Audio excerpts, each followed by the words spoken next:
हर किसी को अपनी समस्याएं बड़ी लगती हैं और दूसरों की छोटी।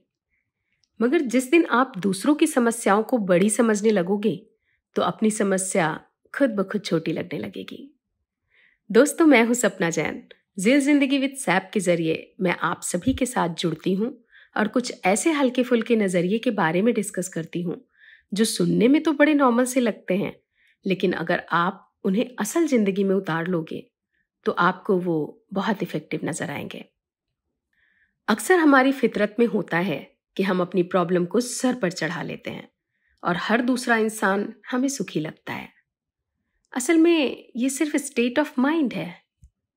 बिना किसी की जिंदगी को ठीक से जाने हुए आप कैसे किसी की समस्या को कमतर आंक सकते हो?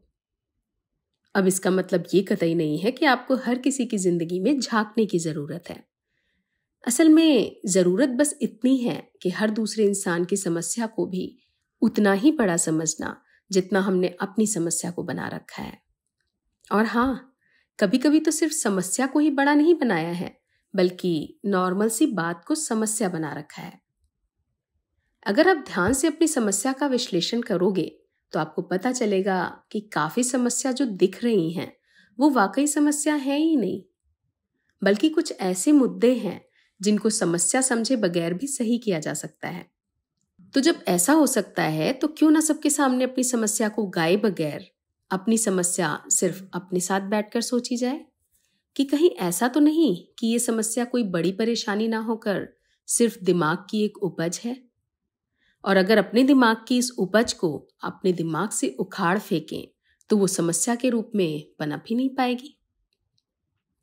कई बार तो हम सिर्फ अपने को बेचारा बनाने के चक्कर में अपने को फालतू की समस्याओं में घेर लेते हैं। अनजाने में ये हम गलत करते हैं।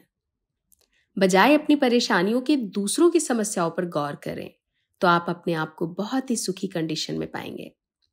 लेकिन इसके लिए पहले दूसरों के साथ परानुभूति की भावना डेवलप करनी पड़ेगी, तभी आप उनकी समस्याएं समझ पाओगे।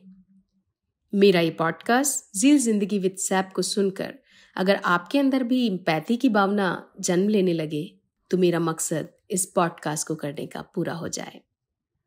नमस्कार।